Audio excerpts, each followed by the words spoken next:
Il y a beaucoup de tes clients qui te demandent des projets sur des LLM, c'est ça? C'est devenu la grosse tendance. J'optimise de mon côté, je les personnalise pour répondre aux solutions qu'on doit apporter pour nos clients. En ce moment, je mets en production beaucoup de LLM vraiment personnalisés. C'est combien du coup de TGM? Alors, c'est 600 euros. Et en net, du coup, ça fait combien? C'est vrai que j'ai 25% en gros de taxes, ça fait 450. Ça fait au maximum 8-10 jours par mois. Ça tiendrait qu'à moi. Ça fait longtemps que je serai dans une île à travailler encore moins et à profiter de la vie, hein. Bienvenue sur le podcast AI for You et aujourd'hui j'ai le plaisir de recevoir Fred Zangui, Data Engineer Freelance. Je suis particulièrement ravi d'avoir Fred aujourd'hui avec nous parce que je l'ai accompagné dans sa transition en freelance. D'ailleurs, si vous aussi vous envisagez de vous lancer et que vous avez besoin d'en apprendre plus sur le freelancing, qu'est-ce que c'est et comment faire sa transition en freelance, n'hésitez pas à vous inscrire sur ma newsletter où je vous partage tous mes secrets. Dans cette interview, on parlait de son parcours, comment il s'est reconverti en data engineer et comment il s'est lancé en freelance directement après sa reconversion avec Data Scientist. La transition en freelance n'est pas toujours facile, surtout lorsque l'on recherche du full remote. C'est intéressant comme échange parce que c'est toujours un processus long et difficile, une reconversion. On se demande souvent si on va finir par voir le bout du tunnel. Fred vous partagera son expérience et ses conseils pour réussir sa transition en data engineer. Nous aborderons également les LLM qui occupent énormément Fred dans ses missions actuelles. Sans plus attendre, voici ma conversation avec Fred. Salut Fred et bienvenue sur le podcast. Salut Morgane, merci à toi. Merci d'être venu et avant de passer un peu dans le dur du sujet, est-ce que tu pourrais te présenter rapidement? Alors, je m'appelle Fred, je baroule dans plein de secteurs d'activité différents jusqu'à maintenant où je suis devenu récemment data engineer et chef de projet en intelligence artificielle. Voilà, ça c'est tout récent. Je peux pas en dire plus parce que je m'étalerai. J'ai fait tellement d'activités différentes qu'on en parlera peut-être un petit peu au niveau de mon parcours, hein. Bah justement, est-ce que tu pourrais expliciter un petit peu ton parcours, d'où tu viens et comment t'en as fait pour arriver là? Ok, donc bah là, écoute, moi, tout jeune, j'étais passionné par les étoiles, les sciences, je voulais comprendre l'univers. Donc je comprenais rien aux mots, à ce qu'on me racontait. J'étais toujours mauvais dans les langues et même le français. Et donc petit à petit, toutes mes études ont été basées que sur l'intérêt que j'avais pour les sciences. Voilà, en gros, les maths et la science physique, je peinais à me débrouiller là-dedans. Et comme je savais faire que ça, après un bac scientifique, un bac C, j'ai intégré une école de préparation aux écoles d'ingénieurs. C'était à l'université que ça se faisait. Le titre, c'était Structure de la matière. Donc là, j'ai fait 2 ans de ces études-là pour comprendre qu'en fait, on n'y comprenait rien, à peine 5% de l'univers, et il n'y avait rien d'abouti, c'était que des spéculations. Donc ça m'a dérangé. Alors j'ai bifurqué dans les maths fondamentales en licence, où là, bah, il n'y avait pas trop besoin de faire d'hypothèses sur les choses. C'est très simple, c'est très carré les mathématiques, ça me convenait bien. Et puis, j'étais pas très doué quand même dans les études, donc on m'a plutôt conseillé de bifurquer dans l'enseignement. J'ai fait un master pour faire des IUFM, choses comme ça. Et voilà, l'idée c'était d'être prof de maths peut-être. J'avais d'autres ambitions, mais bon, on m'a donné cette voie-là à ce moment-là. Et puis est arrivée l'armée qui m'a coupé mes études sur la fin. Et à la suite de ça, j'ai pas voulu reprendre les études. J'ai mon père qui travaille dans les discothèques et j'ai voulu bosser avec papa dans cet univers. Donc j'avais 23 ans à cette époque-là. Et j'ai pris la direction d'une discothèque pendant 7 ans dans le Vaucluse. Donc voilà, grand écart par rapport aux études. Donc très belle aventure. Ensuite, à la suite de ça, je suis parti dans l'enseignement en Ardèche, où là j'ai été pendant 5 6 ans prof de maths dans différents lycées et collèges de la région.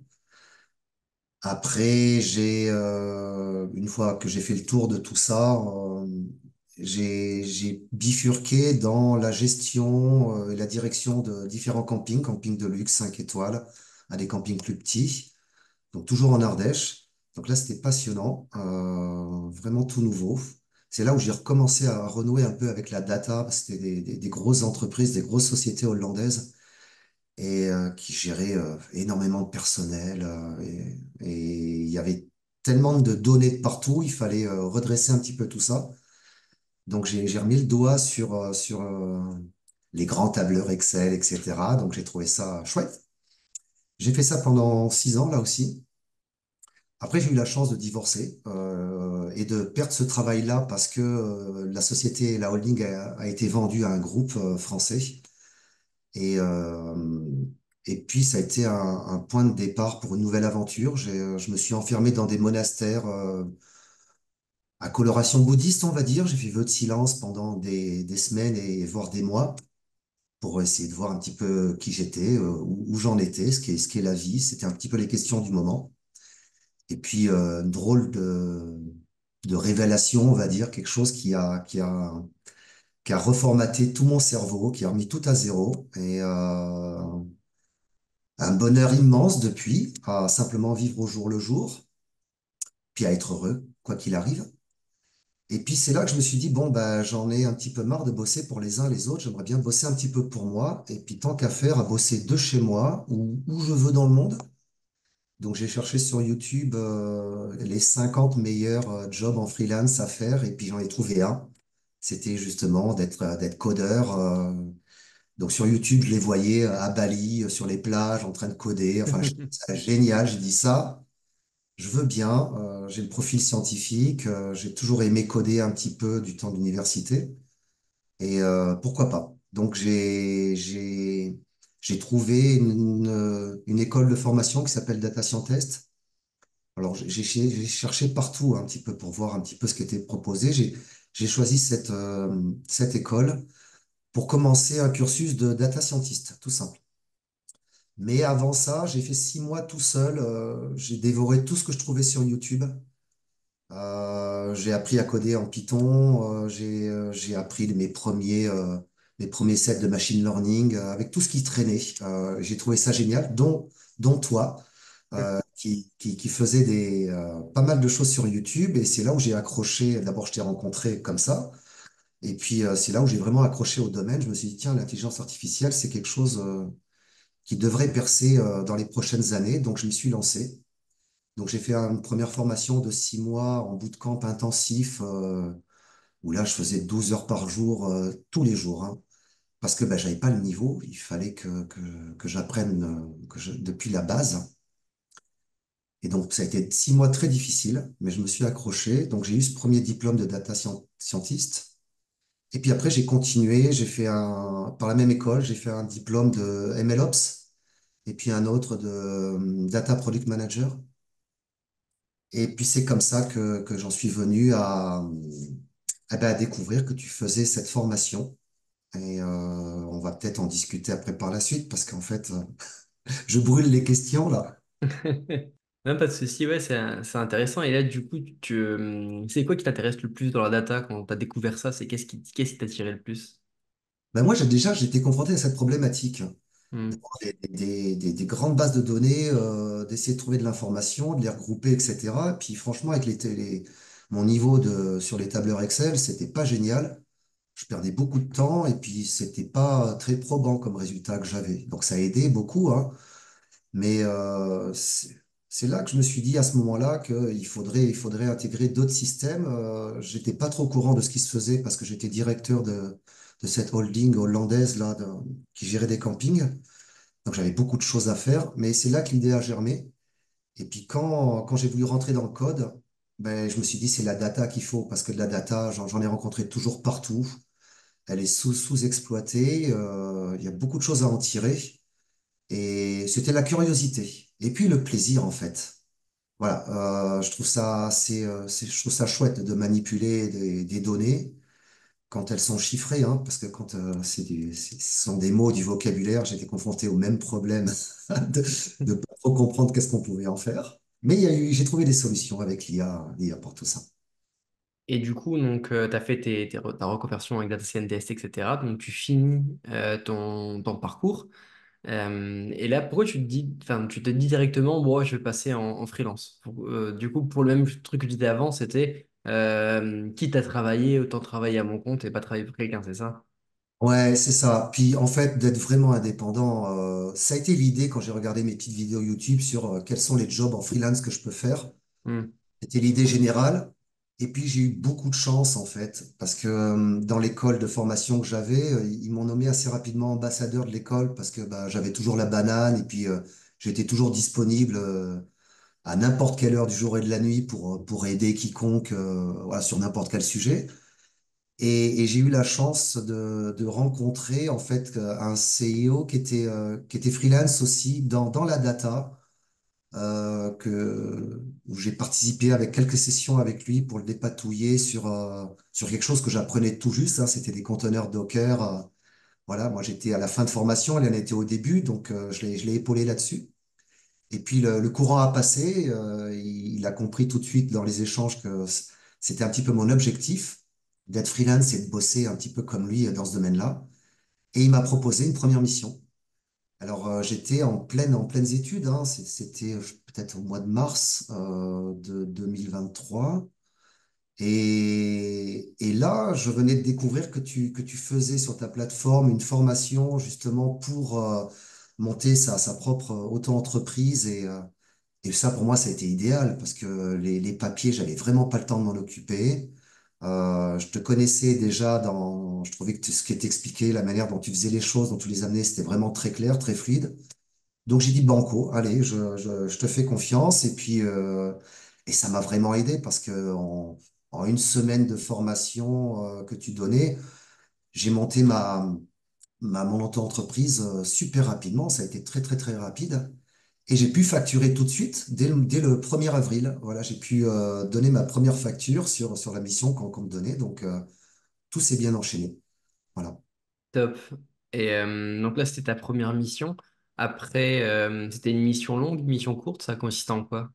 Alors, ça a toujours été des missions courtes, en fait. C'était le premier pas. C'était une mission de 2, 3 mois. Et puis, comme j'ai bossé beaucoup pour ça, pour faire bien plus que ce qu'on me demandait, hein, c'est-à-dire non seulement produire le code nécessaire à la résolution du problème qu'on avait, mais je faisais des roadmaps, je faisais plein de choses. Je faisais des rapports sur le code que j'avais fait avec des commentaires de partout pour que n'importe qui puisse récupérer mon code et s'y retrouver facilement. Donc ça a été très apprécié, aussi avec la disponibilité que j'avais engagée. Et puis finalement, on me reconduit régulièrement sur les mêmes missions, enfin en tout cas pour les améliorer avec des objectifs différents. Mais c'est des roadmaps très très courtes qui durent 1 mois, 2 mois. Voilà, on a un objectif, faudrait résoudre un problème ou apporter une solution à telle chose. Et puis, je m'y penche dessus. On me dit, Fred, voilà, tu vas avoir 4, 5 jours d'alloué pour ça. Voilà, et puis j'y vais. Et puis jusqu'à maintenant, ça se passe assez bien. Et encore aujourd'hui, c'est le même client? Oui, c'est le même client, et puis en fait, qui me déporte de temps en temps quand les missions se stagnent, que c'est un peu plus tranquille, comme là pour les vacances d'été. Bah, de lien en lien, je rencontre d'autres personnes qui me donnent une autre mission. En fait, j'arrive à faire un suivi. Donc, pour l'instant, depuis que j'ai débuté le 1er avril 2023, bah, j'ai tout le temps des petites missions. Alors, en moyenne, je te dis, ça fait au maximum 8, 10 jours par mois. C'est pas tout le temps. Je suis plutôt en moyenne à 4, 5. Des fois, je descends un peu.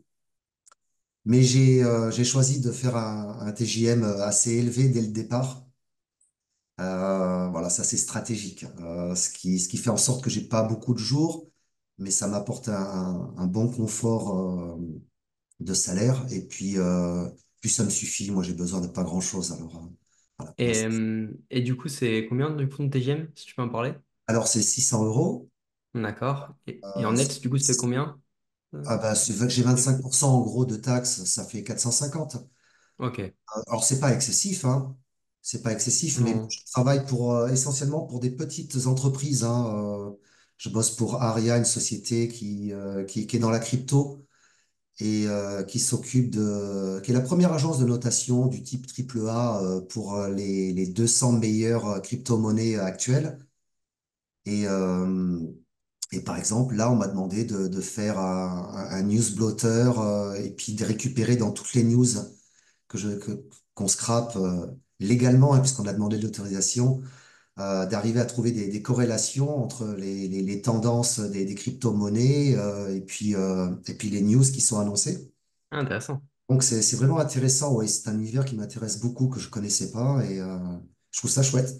Et puis de fil en aiguille, je rencontre d'autres collaborateurs avec qui j'échange beaucoup pour, voilà, pour avancer sur les différents projets ou pour comprendre les projets que font mes autres collaborateurs. Et puis tac, je passe sur un autre projet qui a rien à voir avec une autre société pour toujours des petits sets très très rapides. Voilà, Fred, on a une problématique sur tel sujet. Et puis bon, voilà, j'ai quand même un background, j'ai 54 ans, j'ai quand même géré beaucoup d'entreprises, j'ai été confronté à beaucoup de problématiques dans ma vie, de gestion d'entreprise, hein. Et donc rien de tout ça me fait peur, hein. Pour moi, Ouais, tout est possible. Alors a priori, c'est toujours oui, il y a quelque chose à faire. Et puis je vais chercher sur le net ce qui existe déjà pour éviter de réinventer la roue, hein. J'essaie de bien comprendre le sujet et puis après j'ai une discussion assez ouverte sur ce qui serait possible de faire. Et puis, et puis naturellement, voilà, on me fait confiance. On me dit, bah, écoute, Fred, est-ce qu'en 3 4 jours, tu peux traiter le sujet? Alors, 3 4 jours, ça peut être sur un mois, 2 mois, ça dépend, hein. Puis voilà, go. Je produis ma roadmap, j'essaie de bien cadrer tout ça. Et puis, quand on est d'accord sur le résultat qui est attendu, bah, on y va, on fonce. Et puis, comme je m'organise comme je veux au niveau de mon emploi du temps, bah, pour tout te dire, je travaille essentiellement entre 23 heures et 6 heures du matin. Comme ça, les enfants, ils dorment et puis moi, je suis tranquille. Et puis, j'ai mes journées pour me reposer, pour faire ce que j'ai envie, quoi. d'accord. Et et dans ce que tu fais au jour le jour, c'est quoi qui te plaît le plus? Alors, au niveau du travail, Ouais, parce que je me repose beaucoup, beaucoup. Donc, quand je travaille, ce qui me plaît le plus, c'est de coder. Je trouve ça génial, quoi. Voilà, d'arriver à produire du code pour trouver des solutions à certaines problématiques. Je trouve ça génial. Et puis, jusqu'à maintenant, tout ce que je fais, c'est des choses qui ont déjà été faites, hein. Donc, je pioche des bouts de code à droite, à gauche. J'y mets ma petite touche personnelle parce que faut souvent personnaliser les choses. Mais je trouve ça génial. C'est super chouette d'arriver à répondre à répondre à une problématique ou trouver une solution ou trouver de nouvelles idées sur quelque chose de totalement neuf dont j'avais pas du tout idée quelques jours avant et je trouve ça vraiment chouette. Et puis je trouve ça assez facile en fait. Voilà, avec tous les outils, les LLM qui sont arrivés, qui aident beaucoup, alors qu'au début dans mes études il n'y avait pas tout ça. Donc ouais, c'est sûr. voilà. Et tu utilises quel stack pour remplir tes missions? Alors tu sais, moi pas beaucoup. Je code essentiellement, je code qu'en Python.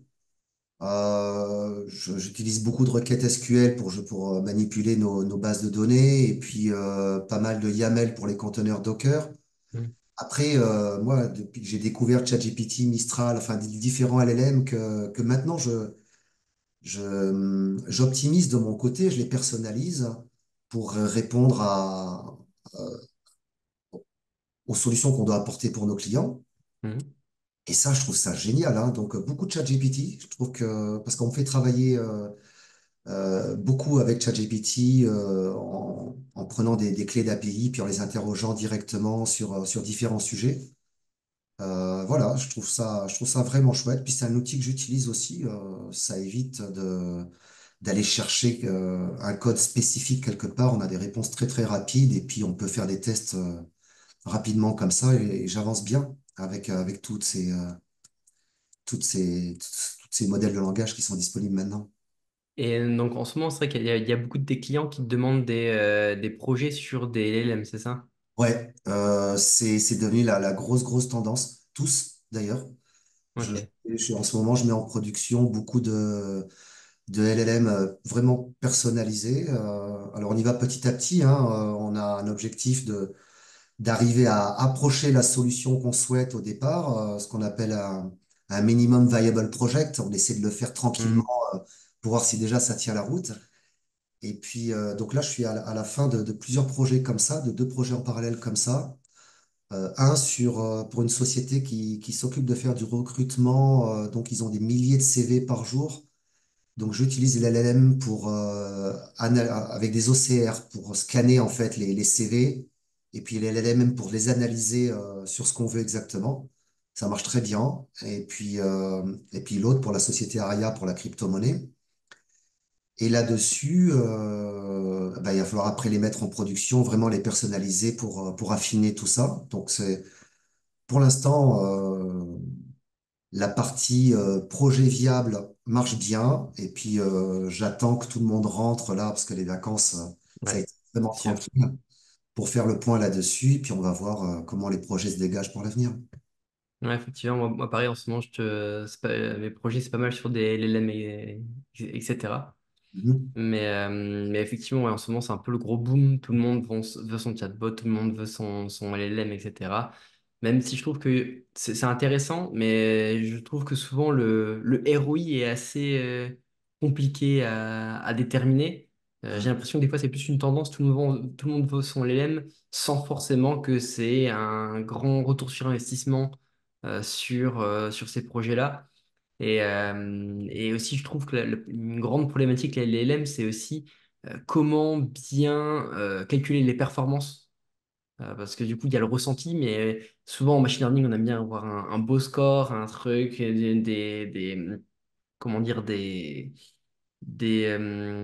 marges d'erreur, etc. Là, c'est pas du tout ça. Il y a un petit jeu il y a un jeu de données test sur nous, ce qu'on veut lui demander, mais ça ne certifie pas que dans tous les cas, ça va fonctionner. Donc, c'est ça qui est un peu compliqué dans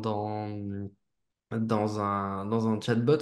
Et le dernier truc, je trouve que c'est que quand on reste en interne, c'est pas forcément grave. Quand on le met en ligne, bah, du coup, ça engage la société, tout ce que le chatbot peut dire. Et du coup, des fois, c'est un peu compliqué de laisser du coup un, un chatbot du coup générer du contenu alors que ce contenu nous engage, quoi. Je sais pas ce que tu en penses par rapport à ça. Je suis tout à fait d'accord avec toi. Et puis même d'ailleurs, moi, j'ai conseillé, et puis ils ont suivi ce conseil-là, de pas du tout faire comme les autres, c'est-à-dire refaire un chatbot, etc. Pour moi, c'est déjà quelque chose qui est révolu dans les prochains mois. Il va y avoir maintenant des LLM qui vont être multinodales. On va pouvoir communiquer avec. Ça avance à une vitesse tellement rapidement que on est très vite dépassé. Le temps de faire son chatbot, de le faire correctement, ça va déjà, et de le mettre en ligne, ça va déjà être dépassé par les nouveaux modèles qui arrivent. Et pour moi, c'est pas utile du tout. Pour moi, on brûle, on gaspille de l'argent et du temps, alors que les futurs modèles qui arrivent feront ce qu'on veut beaucoup mieux. Donc moi, pour les projets, enfin les deux projets principaux sur lesquels je travaille avec des modèles de langage comme ça, on fait plutôt les choses en interne. C'est uniquement pour nous. On le Hmm. diffuse pas. C'est pour, ouais, je te dis, arriver à trouver des corrélations entre les cryptos, les news, etc., puis les tendances du marché, ce qui se passe. Euh, et puis c'est de manière très très ponctuelle parce qu'en fait, pour ce projet avec Aria Crypto, on a 27 points de mesure de notation sur chaque crypto qui sont très très précis et qui font appel à aucun modèle de langage. Voilà, là Hmm. c'est vraiment du calcul pur. Euh, et en fait, j'utilise les LLM juste pour avoir une indication. Une indication Ok. sur. Je m'emballe pas trop là-dessus. C'est un bonus. C'est plus Voilà. un avis, du coup, que Voilà, c'est un vraiment. avis. Par exemple, ça va nous permettre de faire nos propres résumés de hot news, entre guillemets, qui apparaissent. Voilà, donc des choses vraiment simples, etc. Et on n'a pas besoin qu'un client lambda communique avec notre outil. C'est juste nous qui donnons le résultat qu'on veut.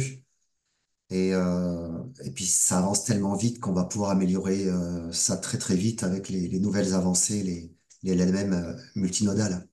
Ouais, effectivement, là j'ai pu tester du coup Gemini. J'ai pas testé ChatGPT en multimodal, mais Gemini, où on lui donne une image, on dit bah voilà, sur cette image, est-ce que tu peux me dire, je sais pas, j'avais testé sur une facture ou un truc comme ça, combien coûte tel article et c'est quoi le total de la facture hors taxe et toute taxe comprise.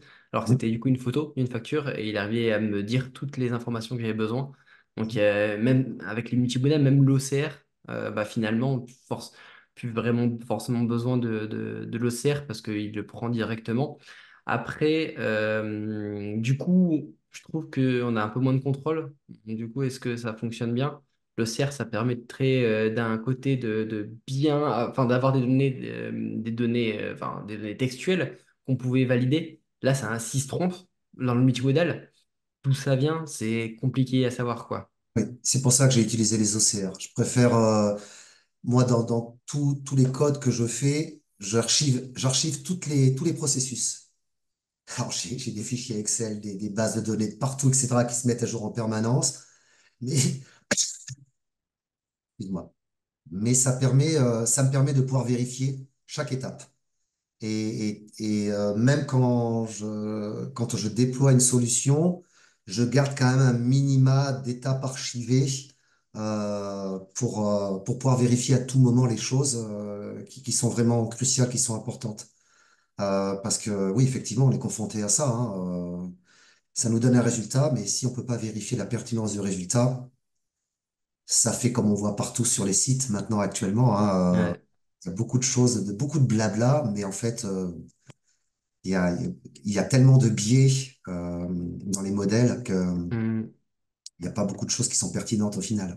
Et quand tu utilises de l'OCR, tu utilises des solutions un peu toutes faites comme on peut trouver sur les cloud providers chez Google, AWS, Ah non, non, etc. je le fais moi-même. C'est-à-dire Ok. que je, j'installe des bibliothèques comme un LibreOffice qui est bien fixe pour pouvoir choper du point doc sans passer par Word, hein, et j'installe même les versions de Selenium et les drivers Chrome, les navigateurs, je fixe tout ça pour appliquer mon OCR dessus et ça me scrape tout ce qu'il faut.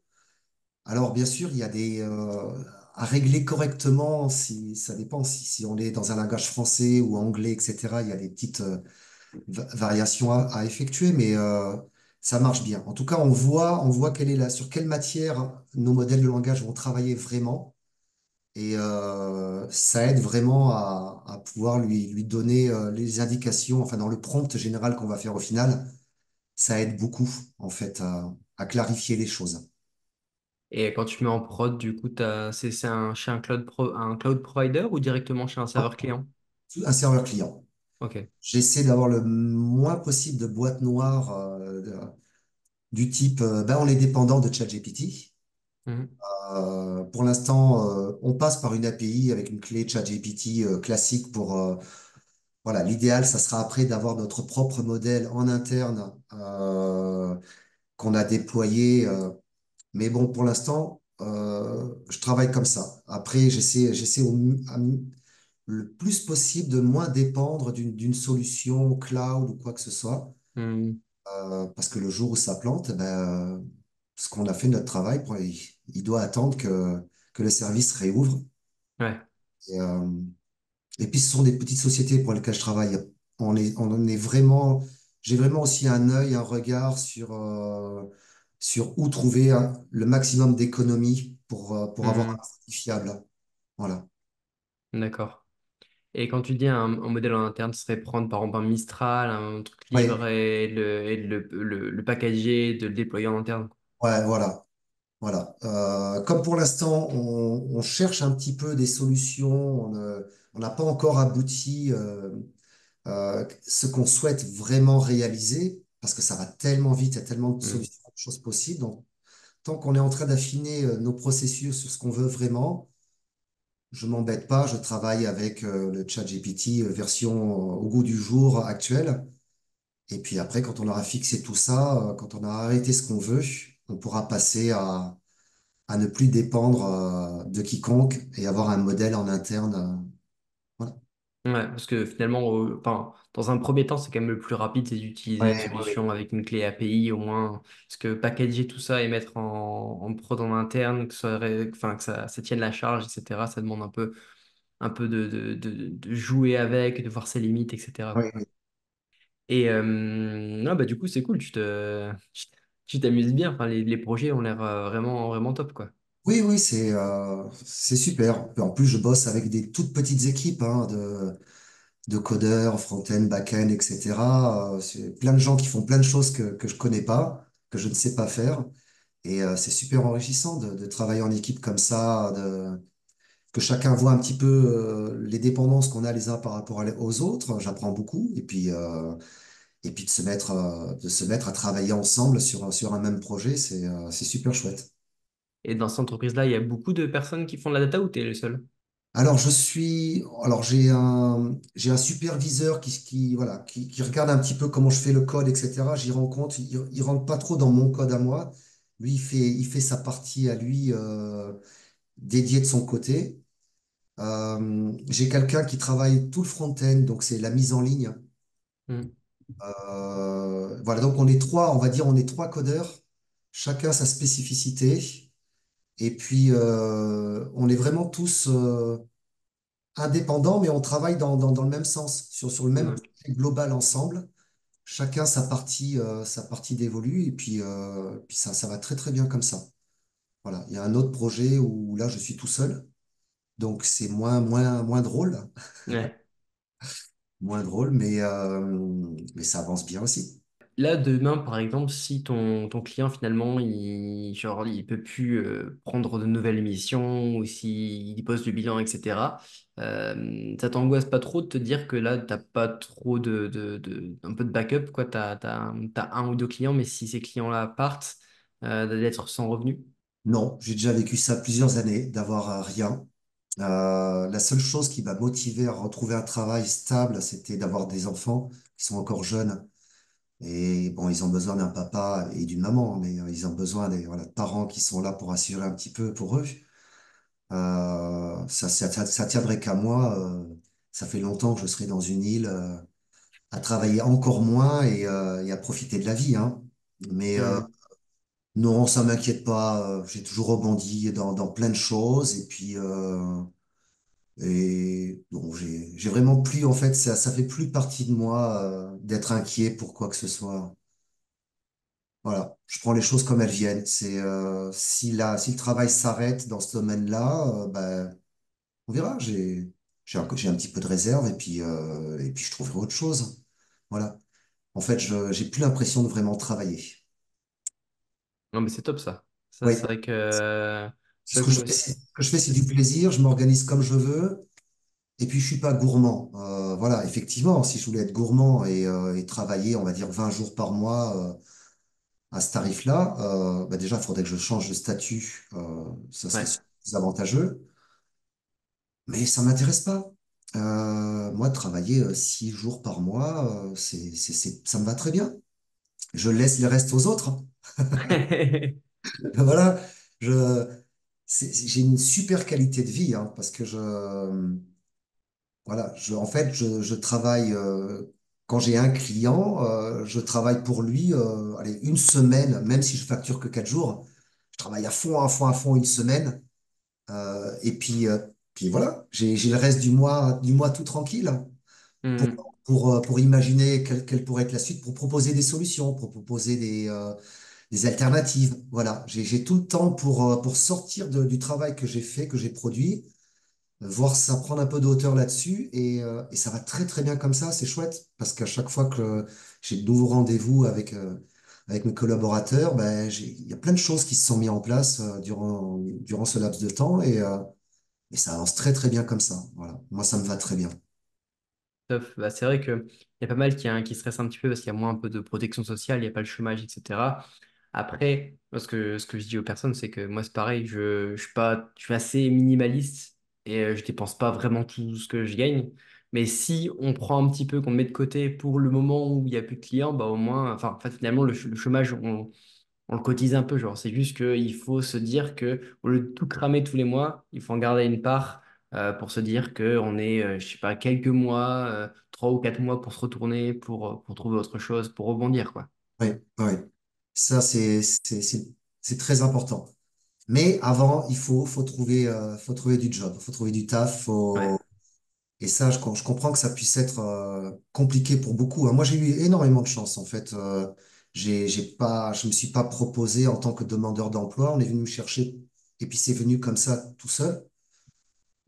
Si demain tout devait s'arrêter, bah, bon, bah, ouais, ça se fera. Et puis j'ai de quoi tenir de toute façon. Et puis on verra bien. Il n'y a jamais rien de définitif. Donc j'ai déjà la chance d'avoir une expérience maintenant. J'ai à peu près 1 an et demi d'expérience dans le domaine. Donc je commence à bien comprendre un petit peu comment arriver à jongler entre le besoin client, les besoins des collaborateurs, parce que chaque collaborateur a ses spécificités, puis à découvrir comment on peut travailler avec. Et puis voilà, des missions. Je pense que le fait d'en avoir fait quelques-unes maintenant, sans interruption vraiment, bah, ça aide beaucoup. Ça sera vendeur pour la suite. Après, tu dis que c'est arrivé un peu par hasard, par chance, mais pas forcément. C'est parce que tu te rendais disponible, que tu aidais les gens, Oui, etc. c'est ça. C'est, Enfin, la alors, chance aussi, il y a un peu ça se provoque un peu. Si tu étais juste resté dans ton truc, dans ton coin, à faire ta formation, tu n'aurais peut-être pas eu cette occasion. oui, bien sûr, bien sûr. Mais quand j'ai la chance, c'est simplement de faire les choses comme on le sent au moment où on le sent. Hmm, Voilà. Même si je travaillais allez, 12, 14 heures par jour, 7 jours sur 7 pour mes études, ben, je me rendais quand même disponible pour aider les copains, pour aider, hmm. pas toujours, mais en tout cas pour échanger, pour partager.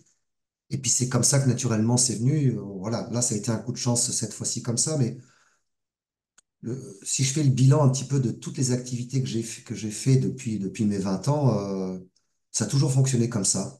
Euh, je fais les choses là où le cœur me dit d'aller, quoi. Ça me plaît, même si j'ai jamais fait, j'y vais, je fonce, je donne tout ce que je peux, et puis ça a toujours marché comme ça, avec beaucoup des fois d'arrêt brutal pour certaines activités, mais ça a toujours rebondi sur d'autres choses après, très bien, donc pourquoi je m'inquiéterais à l'avance sur quelque chose qui n'existe pas encore? Pour l'instant, je profite de tout ça, ça va très bien, et puis on verra pour la suite, hein.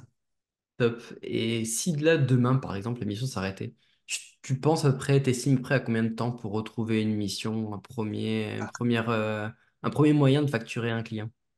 Ah, j'en sais rien du tout. Ben là, à ce moment-là, il faudrait que je me remette, que je réactive tous ces réseaux sociaux que je fuis beaucoup, hein, LinkedIn, tout ça là, que je mets jamais à jour. Et puis voilà, ça m'intéresse pas. Mais bon, il faudra que je fasse cet effort-là, hein,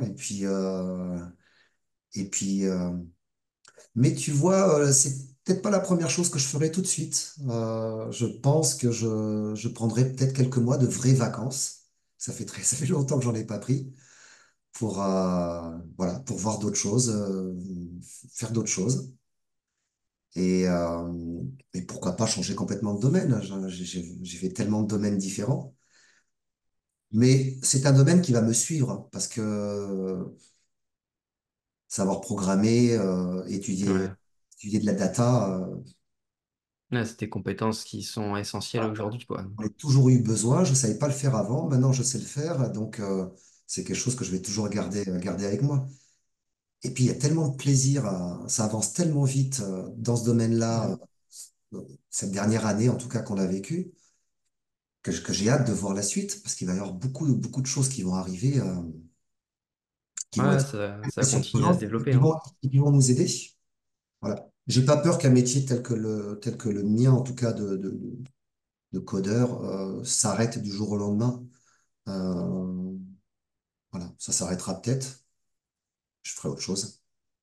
Non, après, je pense que je relativise, je me dis qu'en fait, comme c'est un complément de pas mal de compétences, et ben finalement, c'est assez peu probable qu'il n'y ait plus rien, quoi. Au pire, s'il n'y a plus de data scientist, il y aura toujours des choses, des data engineers, ML engineers, où tu as les compétences que tu pourrais utiliser. Au pire, si toute la data s'arrête, bah, il y a le développement informatique, ça va pas s'arrêter non plus. Et au pire, si ça s'arrête, bah, il reste les maths, tu vois, il y a des choses à faire en maths. Enfin, je veux dire, Mm. il y a comme c'est un croisé de pas mal de compétences, on peut les réutiliser pour faire autre chose, je trouve, assez facilement, pour faire de la reformation assez facilement sur d'autres domaines que de Ouais. la data, en fait.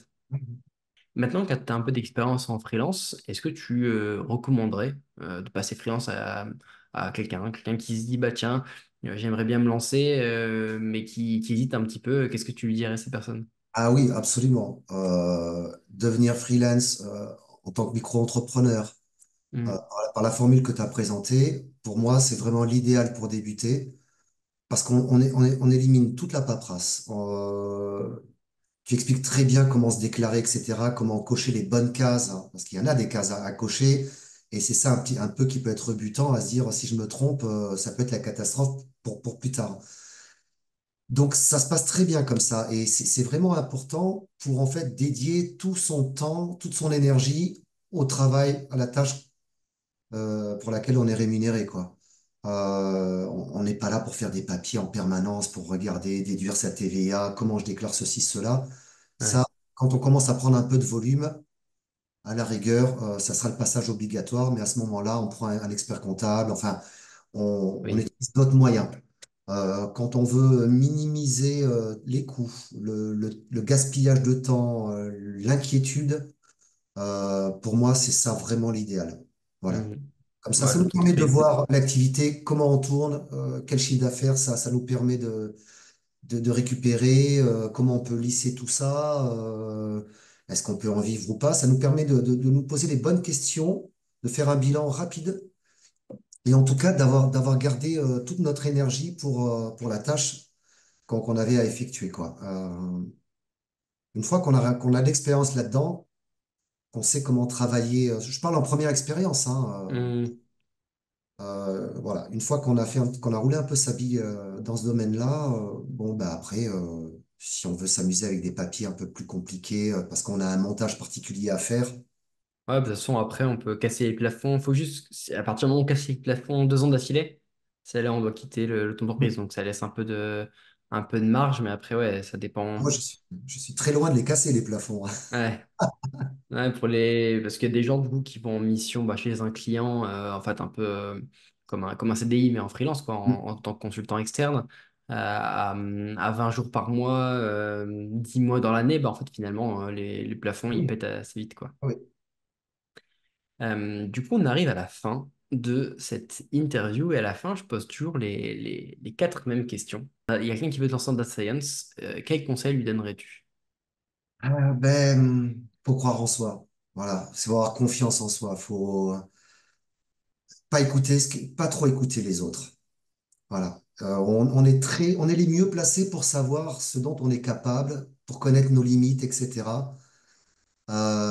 Donc il faut y aller au cœur. Parce que si on cherche sur le net, si on cherche sur YouTube, etc., on va voir des tas d'exemples, d'expériences qui sont très particulières, avec beaucoup de attention, il faut faire, il ne faut pas faire. Moi, le il faut, il ne faut pas, ça n'existe plus. Moi, je fais confiance aux gens chez qui je ressens voilà, qu'il y a du cœur, qu'il y a un lien, qu'il y a quelque chose qui peut passer. Une fois qu'il y a ça, voilà, j'y vais à fond, je prends ce que l'autre a à me donner, je prends pas ce que je veux, je fais ma petite sauce, et puis ça me va très bien comme ça. Je,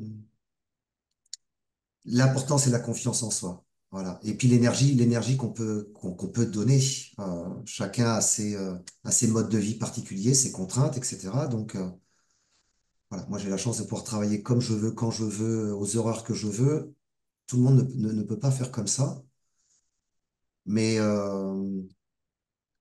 tout se passe très bien. En fait, la vie, pour moi, c'est un gros cinéma à ciel ouvert. En fait, on n'est que spectateur de tout ça.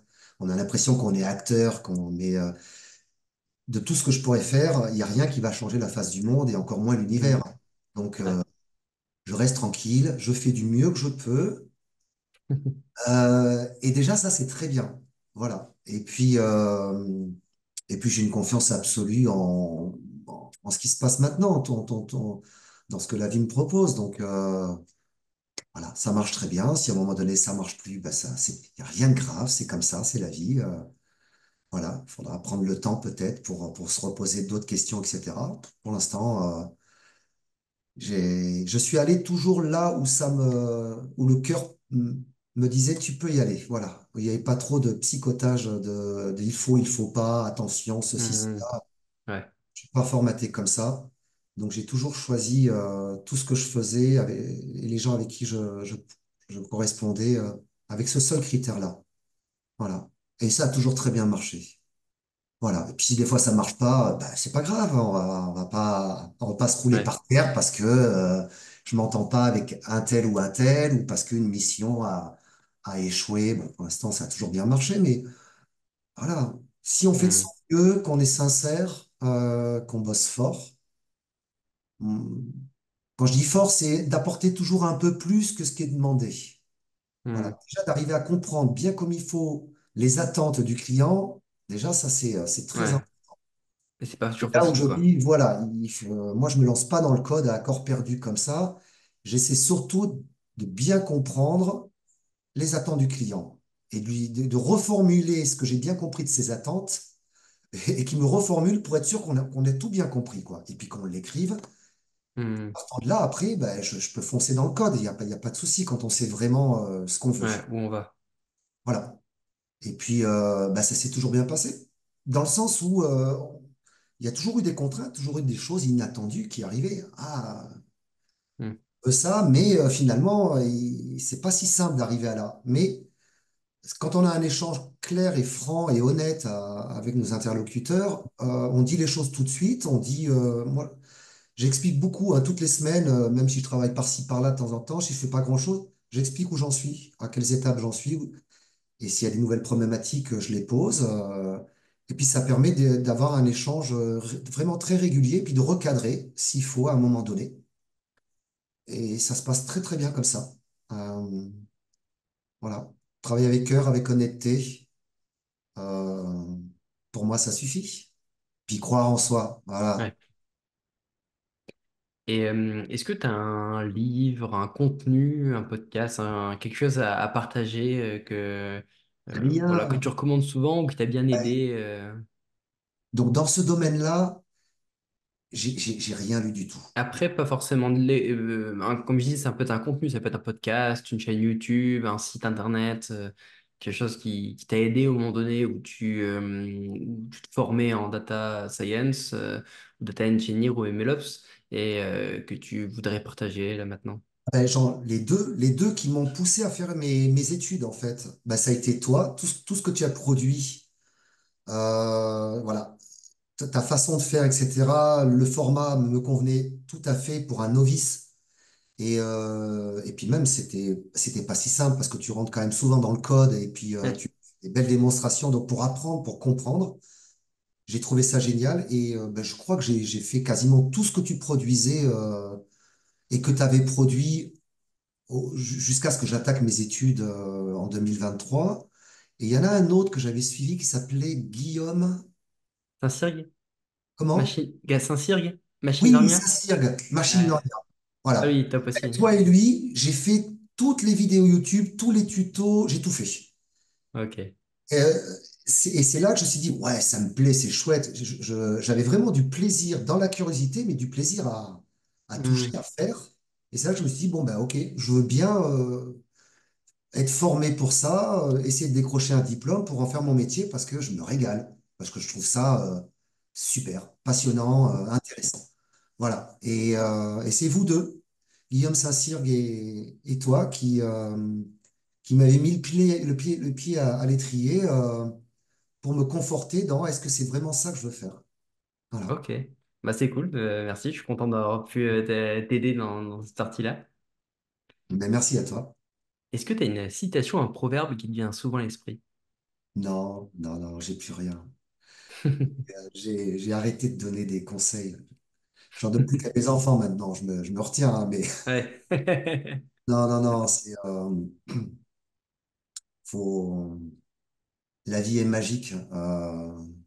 Et le seul ennemi qu'on peut avoir, c'est nos propres pensées. C'est la façon dont on s'est construit culturellement, par rapport à là où on vit, les personnes qu'on a rencontrées, notre religion éventuelle, les choses comme ça. Donc ça, c'est un fait. Après, le reste, moi, je sais qu'une chose, c'est que je ne sais rien. Voilà, je crois que c'est le Ouais. début de la sagesse.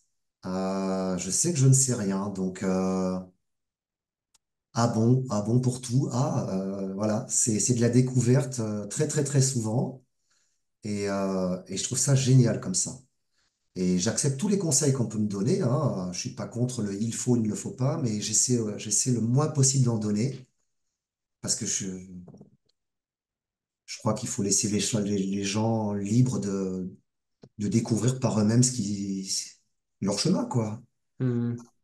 Et est-ce que tu as un message à faire passer, donc là, les personnes qui nous écoutent maintenant, qu'est-ce que tu aimerais leur dire?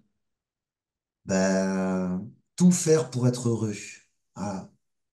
Et c'est pas grand-chose, hein. C'est juste quand il y a quelque chose qui nous gêne, qui est une contrainte ou qu'on n'aime pas, juste comprendre, en être témoin, tu vois, prendre un peu le recul, à se dire, tiens, bon, c'est gênant, et alors? Hmm. Alors, ça vient d'apparaître, ça va disparaître. C'est-à-dire, des fois, c'est long, hein. Des Ouais. fois, ce qui est gênant, troublant, ça peut prendre un peu de temps, mais si c'est apparu, ça va disparaître. Donc, ça a aucune importance, en fait. Moi, ce qui m'intéresse, c'est pas les choses éphémères comme ça. Euh, j'ai plus une quête des choses éternelles, durables. Voilà. Hmm. J'ai trouvé dans le simple fait d'être heureux d'exister. Voilà. C'est le seul truc que je connais depuis toujours. Ça me va bien. Et, euh, et dès que je ressens ça en moi, bah, tout va bien. Voilà. Il n'y a rien de plus. Ouais, je comprends. Moi, je suis pas mal adepte un peu du stoïcisme. Ouais. Du coup, que voilà, il y a des choses qu'on contrôle dans notre vie, donc qu'on peut changer, sur lesquelles on peut agir. Il y a des choses qu'on ne contrôle pas. Ben, si on peut pas être, je veux dire, on peut pas être en colère ou pas content pour des choses qu'on ne contrôle pas, parce que de toute façon, on ne contrôle pas, on peut rien y faire, quoi. Donc autant essayer de se dire que bon, bah, ces choses-là, bon, bah, tant pis, et de contrôler, d'essayer de comprendre sur quoi on peut agir, et d'en prendre responsabilité, de se dire, bah voilà, si ça me gêne vraiment, ça, je peux agir dessus, et je le fais parce que ça me gêne. Hum. Et ça, du coup, moi, je l'applique un peu au jour le jour depuis quelques années. J'avoue que c'est assez, bah, ça, ça permet de moins stresser, d'être un peu genre, bon, ça, c'est pas grave. On pourra faire, soit on fait avec, soit on fait autrement, mais en tout cas, c'est pas forcément grave. Il n'y a pas grand-chose qui est grave, finalement, dans notre vie, hein. On a tendance à la fois à dramatiser des choses qui sont pas toujours très, très graves. Alors, dramatiser, le seul effet que ça a, c'est que ça rend malheureux les gens qui nous entourent, Ouais. hormis nous. Donc, à un moment, Hum, c'est terminé tout ça. Ça sert à rien, le drame. Et puis des fois, s'il y a une frustration qui arrive, bah, des fois, la solution, c'est peut-être la frustration. C'est comme ça. Des ouais. fois, on tombe sur un mur, on peut rien faire d'autre que de tomber dessus. Bah, Ouais. voilà, c'est comme ça, hein. La solution, c'est le mur. Bon, bah, pour l'instant, c'est comme Effectivement. ça. Et on n'a pas de solution. Voilà. Donc, à quoi ça sert? Je vais me rouler par terre pour essayer de casser le mur, pour essayer de trouver. J'y arrive pas, là, j'y arrive pas. Alors, ou je me roule par terre et je rends tout le monde malheureux, ou alors bah, je me prends le mur et puis j'en souris. J'essaie d'en sourire un petit peu, de dédramatiser. Et de toute Hum, façon, à un moment d'une autre, on remarque que le mur, il n'existe plus, il n'est plus là, on est passé à autre chose. hum. Donc, euh, donc ça, c'est chouette. Je trouve juste, voilà, pas aller plus loin.